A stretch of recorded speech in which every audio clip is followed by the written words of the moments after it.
अस्सलाम वालेकुम। शुरू अल्लाह के नाम से जो बड़ा मेहरबान और नहायत रहम करने वाला है। आज का जो लेक्चर है वो है हमारे पास उर्दू हिंदी कंट्रोवर्सी। उर्दू हिंदी कंट्रोवर्सी का मतलब है उर्दू हिंदी तनाज़ा। उर्दू हिंदी तनाज़ा क्या है? उर्दू जो थी वो 300 साल पुरानी ज़बान थी जो कि बन गई थी। अच्छा, इसको लैंग्वेज ऑफ द ट्रुप्स कहते हैं। ये दो बातें बहुत इंपॉर्टेंट है, इसको मतलब समझिएगा। और अक्सर हम इस चीज़ को गलत करते हैं। इंडिया को गोल्डन स्पैरो कहते थे। बहुत सारी ममालिक के लोग आते थे इंडिया में ट्रेड करें, रॉ मटेरियल इकट्ठा करें, तजारत करें, बिजनेस करें, लोगों को देके और यहाँ के वसाइल को इकट्ठा करें। बहुत सारे लोगों ने कोशिश की और इसी सेंस में बहुत सारे लोग आए भी थे। मुसलमान भी आए थे, अंग्रेज भी आए थे, सारे लोग आए थे, अफ्रीकन्स भी आए थे, सऊदी अरबिया से भी लोग आए थे, ठीक है, मिडिल ईस्ट से आए थे। ये गोल्डन स्पैरो होती थी। इसने क्या कर दिया, जब ये सारे लोग मुख्तलिफ जगहों से इकट्ठे हो गए, यहाँ पे आए, तो उन्होंने एक ज़बान को डेवलप कर दी। उस ज़बान का नाम था उर्दू। उर्दू एक 300 साल पुरानी ज़बान बन गई 1837 में। अच्छा, एक और चीज़ कि ये लैंग्वेज ऑफ द ट्रुप्स थी। ज़्यादातर ये लैंग्वेज ट्रुप्स बोलते थे। ट्रुप्स का मतलब सिपाही लोग बोलते थे। वो एक वजह से बोलते थे, वो इस वजह से बोलते थे कि चूंकि ट्रुप्स में खासकर मुगल पीरियड के डिक्लाइन के टाइम, जब अंग्रेज मुकम्मल तौर पर बरसगीर पर काबिज हो चुके थे, इस वक्त ज़्यादातर इन्फेंट्री में, सिपाही में हिंदू और मुसलमान और दूसरे जो इंडिया के रहने वाले लोग थे वो थे। तो उन्होंने इस लैंग्वेज को एडॉप्ट कर लिया एज अ कम्युनिकेशन, ताकि ये ज़बान अंग्रेज़ों को समझ ना आए। इसलिए इसको कहते हैं लैंग्वेज ऑफ द ट्रुप्स, लश्करी ज़बान। लश्कर बोलते थे। यहाँ पे एक चीज़ हम गलत करते हैं, वो ये है कि चूंकि उर्दू बहुत सारी ज़बानों से बनी है इसलिए हम इसको लश्करी ज़बान कहते हैं। नहीं, ये वजह नहीं है कि उर्दू बहुत सारी ज़बानों से बनी है तो लश्करी ज़बान बोली जाती है कहते हैं, बल्कि लैंग्वेज बोलते थे, ट्रुप्स बोलते थे, इसलिए इसको लश्कर, ट्रुप्स को कहते हैं ना लश्कर हम जो कहते हैं, तो ट्रुप्स बोलते थे इसलिए हम इसको लश्करी ज़बान कहते हैं। ये वो लश्कर नहीं है कि बहुत सारे लोगों से बनी है तो बहुत सारी चीज़ों से या बहुत सारी लैंग्वेज से बनी है तो हम लश्कर बोलते हैं। नहीं, ट्रुप्स बोलते थे इसलिए इसको लश्करी ज़बान कहते हैं। ये 300 साल पुरानी ज़बान थी। अच्छा, 1837 में पर्शियन को रिप्लेस कर दिया उर्दू से। मुगल पीरियड के डिक्लाइन में उर्दू को जो है नेशनल या ऑफिशियल लैंग्वेज बना दी। इट वॉज इनिशियली कॉल्ड मुसलमानी हिंदुस्तानी शाहजहानी। इसको हिंदुस्तानी शाहजहानी मुसलमानी ज़बान कहते थे क्योंकि इसका स्ट्रक्चर किस चीज़ की तरह था? पर्शियन की तरह था। और पर्शियन का स्ट्रक्चर किसकी तरह था? अरबिक की तरह थी। और अरबी किसकी ज़बान थी? मुसलमानों की ज़बान थी। इसलिए इसको मुसलमानी ज़बान कहते थे। उर्दू जैसी ही बन गई, आसान भी थी, बोलने में भी आसान थी और लिखने में भी आसान थी। एक सेकंड, उर्दू बहुत खूबसूरत लिखी जाती थी इसलिए इसको शाहजहानी कहते थे। उर्दू चूंकि अरबिक स्क्रिप्ट में लिखी जाती थी इसलिए ये मुसलमानों से रिलेट करवा दिया कि मुसलमानों की ज़बान है। ये ज़बान बनने के बाद सिर्फ के सिर्फ 30 साल सरवाइव कर सकी।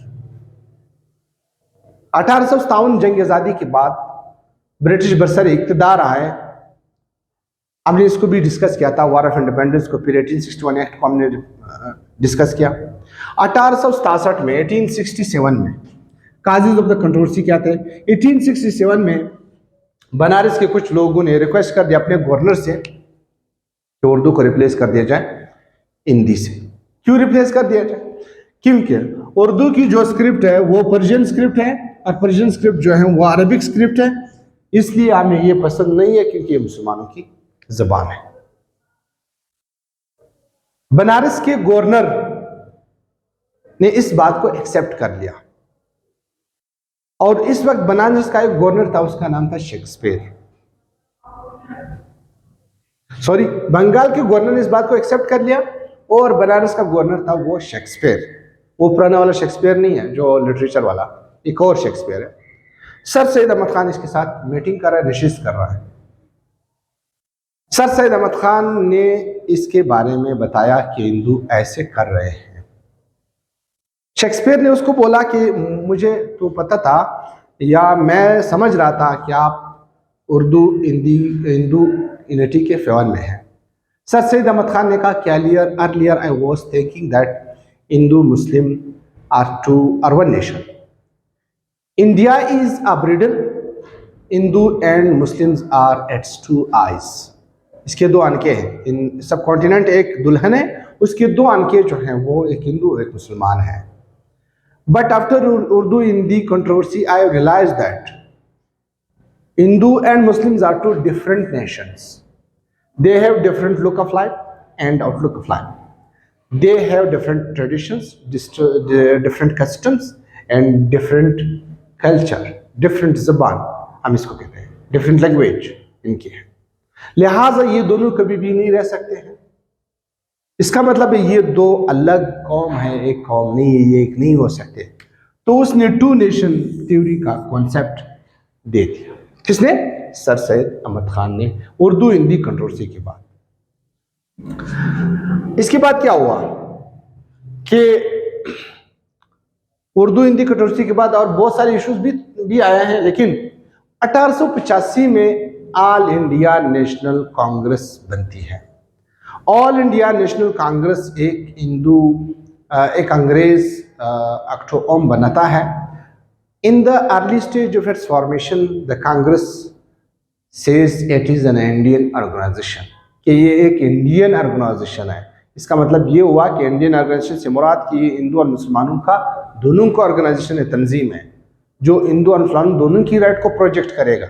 But with the passage of time Congress became a completely Hindu organization. It neglected the right of the Muslims. मुसलमानों को उन्होंने नेगलेक्ट कर दिया। इसके बाद एंथोनी मैकडोनल्ड 1900 में गवर्नर बनता है यूपी का, यूनाइटेड प्रोविंसेस का गवर्नर बनता है। वो क्या करता है? उर्दू को रिप्लेस करता है हिंदी से। जब वो उर्दू को रिप्लेस करता है हिंदी से, इस चीज पर मोहसिन उल मुल्क जो है वो रिवॉल्ट करता है और अगेंस्ट मैकडोनल्ड के खिलाफ बोलता है। चूंकि अलीगढ़ कॉलेज का ये प्रिंसिपल था और जो ब्रिटिशर्स थे वो ग्रांट दे रहे थे अलीगढ़ कॉलेज को, तो मैकडोनल्ड ने कहा कि अगर आपने मजीद बात की तो मैं अलीगढ़ कॉलेज की ग्रांट को रोक दूंगा। इस चीज पर अलीगढ़ को सरवाइव देने के लिए मोहसिन उल मुल्क ने क्या कर दिया? मोहसिन उल मुल्क ने रिजाइन कर दिया। और फिर इसके बाद तमाम मुसलमान उठ गए, मैकडोनल्ड के खिलाफ बोलने लगे, उर्दू को वापस डिमांड कर दी। तो मैकडोनल्ड जो है वो पीछे चला गया, बैकफुट पे चला गया। उसने मोहसिन उल मुल्क से रिक्वेस्ट किया कि मैं उर्दू को वापस वो करता हूँ, उर्दू को रिप्लेस करता हूँ, हिंदी को रिप्लेस करता हूँ उर्दू से, आप अपना रिजर्वेशन वापस ले लें। तब मोहसिन उल मुल्क ने अपना रिजर्वेशन वापस लिया था। इसके अलावा मुसलमानों की जो अखबारात थे, अल अबरार एंड रसन ने बहुत ज़्यादा कोशिश की उर्दू को बचाने के लिए, सेफगार्ड करने के लिए। साथ साथ में साइंटिफिक सोसाइटी ने भी बड़ा किरदार अदा किया उर्दू को बचाने में। खासकर वो अंग्रेजी वर्क को लिखती थी, ट्रांसलेट करती थी, साइंटिफिक वर्क को ट्रांसलेट करती थी उर्दू में। इसका रिजल्ट क्या बना? ये जो हमारी उर्दू हिंदी कंट्रोवर्सी थी, इसका रिजल्ट हमें क्या मिला? इसका रिजल्ट हमें ये मिला कि पहली बात तो ये है कि जब मुसलमान पावर में थे तो हिंदू खामोश थे। इंडियंस हिंदू जो थे वो खामोश थे। उन्होंने कभी भी नहीं कहा कि आप पर्शियन को रिप्लेस कर दें या उर्दू को रिप्लेस कर दें। जब वार ऑफ इंडिपेंडेंस हुआ, वार ऑफ इंडिपेंडेंस में उन्होंने ब्रिटिशर्स की कुर्बत हासिल कर दी, तब उन्होंने डिमांड शुरू कर दिया। इसका मतलब ये है कि अगर हिंदू पीसफुल है तो वो सिर्फ पावर के बेस पर पीसफुल है, वरना वो पीसफुल नहीं रहेंगे। एक बात ये हमें ये चीज साबित हुआ कि वो पीसफुल थे। तो क्यों थे वो? इसलिए पीसफुल थे कि वो पावर की वजह से पीसफुल थे, वरना वो पीसफुल नहीं रहना चाहते।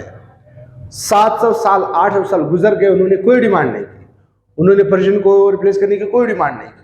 जब वो ब्रिटिश की कुर्बत हासिल की, उन्होंने, उनको पावर आ गया, उन्होंने डिमांड करना शुरू कर दिया। एक सेकंड, इससे हमें ये चीज साबित हुआ कि उर्दू की बेस यानी उर्दू हिंदी कंट्रोवर्सी की इस छोटे से कंट्रोवर्सी को देखते हुए हमें ये साबित हो गया कि हिंदू हमारे दोस्त कभी नहीं हो सकते पॉलिटिकल फ्रंट पर। ऐसा ह्यूमन अलग चीज़ है, पॉलिटिकल फ्रंट पर वो हमारे दोस्त कभी भी नहीं रह सकते हैं, वो हमें सपोर्ट कभी भी नहीं करेंगे, यानी उनका सपोर्ट हमें कभी नहीं मिलेगा। तीसरा चीज कि हमारी यूनिटी कभी नहीं हो सकती, हम कभी यूनाइट भी नहीं हो सकते, हम एक साथ चल भी नहीं सकते। हमारे साथ बहुत सारे ऑब्स्टिकल्स होंगे, जबान, culture, language, religion, custom, traditions, बहुत सारे डिफरेंस हैं। यूनिटी नहीं दे सकते, सपोर्ट नहीं दे सकते हैं, पीसफुल रहते हैं सिर्फ पावर को देकर, और वो हमें हमारे साथ चल भी नहीं सकते हैं। ये वो 4 बुनियादी पॉइंट्स थे जो हम दोनों के दरमियान एक गैप पैदा कर रहे थे। नेक्स्ट, उर्दू हिंदी कंट्रोवर्सी ने क्या किया, हमें रियल फेस दिखाया, हिंदुओं का भी और अंग्रेजों का भी रियल फेस हमें मिला कि वो रियल में क्या करना चाहते हैं हमारे साथ। नेक्स्ट हमारे पास ये पॉइंट भी आया कि हमें उर्दू हिंदी कंट्रोवर्सी ने एक नया इंसाइट दे दिया कि हमने एक अलग रियासत बनानी है। इसका मतलब ये है कि उर्दू हिंदी कंट्रोवर्सी जो थी वो एक फंडामेंटल पॉइंट था, एक कॉर्नर स्टोन था, पाकिस्तान को हासिल करने का एक आगाज था, मतलब बुनियाद था। इसके बाद हमने स्ट्रगल शुरू कर दी कि हमने एक अलग रियासत बनानी है, क्योंकि हम इस तरह उनके साथ नहीं रह सकेंगे। इसी भी हमें भी साबित हुआ कि इससे हमारा रिलीजन भी कभी सही सलामत नहीं रहेगा। अगर वो हमारी लैंग्वेज को बर्दाश्त नहीं कर सकते हैं तो वो हमारी रिलीजन को कैसे बर्दाश्त करेंगे, वो हमारे ट्रेडिशन कस्टम्स को कैसे बर्दाश्त करेंगे। तो ये था Urdu Hindi controversy. I hope कि आप लोगों को क्लियर हो गया होगा। अगर इसमें भी कोई इशू है तो आप कमेंट कर सकते हैं, मुझे इनबॉक्स कर सकते हैं, व्हाट्सअप कर सकते हैं। अल्लाह हाफिज़, अपनी दुआ में याद रखें।